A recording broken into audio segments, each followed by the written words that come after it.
So the Punya Puja is to enliven the house. The space in the house should become alive. And it is now been found it also kills certain types of bacteria in the air and also on the surfaces. This is a very important part of, warding off infections and things like that.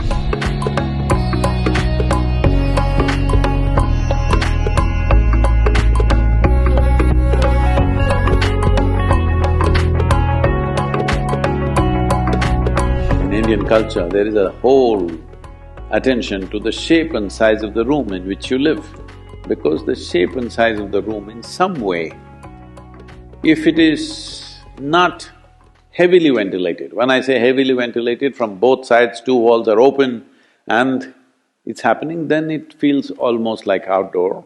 That's different. Most homes are not made this way. So, different shapes and sizes kind of create different kinds of energy structures. These energy structures can, if they become very strong, can determine your psychological and emotional state, which either can be conducive or can become an impediment in who you want to be. So, certain substances like sandal in India, there is something called as samrani, which is a very powerful thing, which is used even when people are ill. First thing they do is this, and it is now been found it also kills certain types of bacteria in the air and also on the surfaces. So especially if there is a sick person in the house, samrani everywhere. This has a powerful impact on the atmosphere. It is not necessarily a fragrance, it is a different kind of thing, that it clarifies the air, it just makes the atmosphere feel more lively. Fundamentally, whatever structures that are there, it will make indoor like outdoor.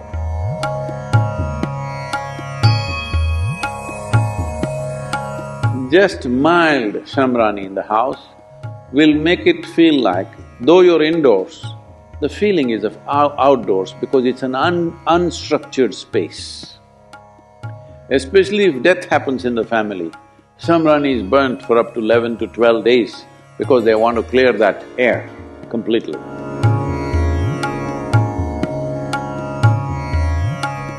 Incense has a certain impact, but don't overdo it.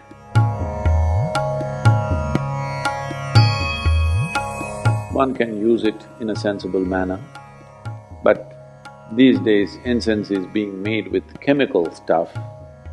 Best you don't burn those things.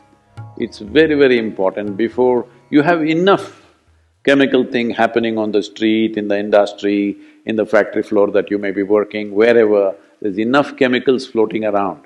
At least within your house, do not burn chemically made incense, because I think that is almost 70% or 80% of what's available in the market today is chemical. You must take it out before you burn it. It's very, very important because within the closed enclosures, if you burn chemicals, well, the negative impact of that is very, very big.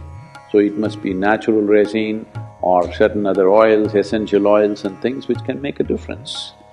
A mild difference, if you need that kind of a difference, it helps definitely.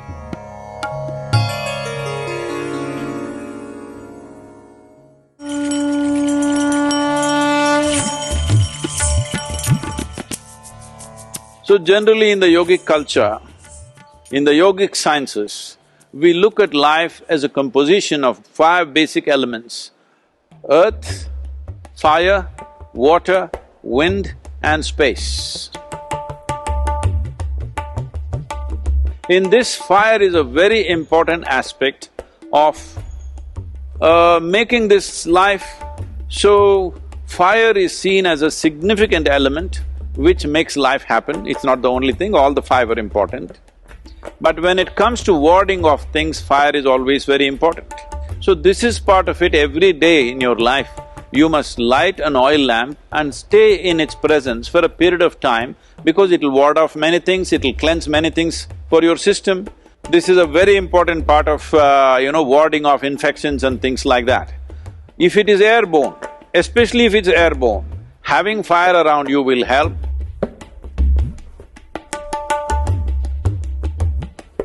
There must be some kind of a lamp burning around you somewhere close by. This will do wonders to you. Please experiment and see. If you sleep, if you can find a safe place in your room where a small oil lamp is burning, you will see it'll make a lot of difference for you. Just being in the presence of that fire makes a big difference. The science of yoga clearly establishes this, and we know this by our experience. By having a small piece of fire in the form of a lamp burning around you, you will see, especially when you're physically not well, it is very, very important to have that.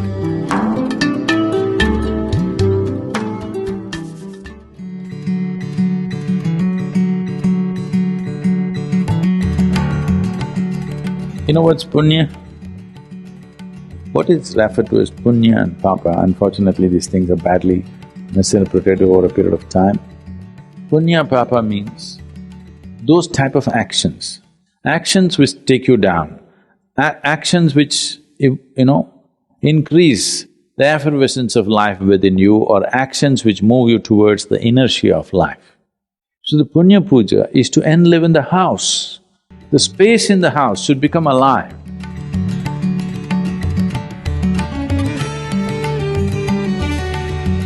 If you have lived in such a way in your home that every moment you're on with love and light within you, then no punya puja would be needed. But today you have built homes which are so large, it's very difficult to make them alive just by living. If you just had a one-room house and you lived in great sense of love and joy, you can easily keep it very alive. But today your house has 10, 15 enclosures. It's very difficult for any human being to keep it alive. Once in a way, if you do not enliven it, slowly if you enter certain parts of your home, you will see it feels like a coffin. So punya puja once in a way, at least once a year, would light it up. That is, you have the space around you alive and it supports you. So punya puja is a way of consecrating your home, entire home, every part of it, so that there is some sense of aliveness and energy.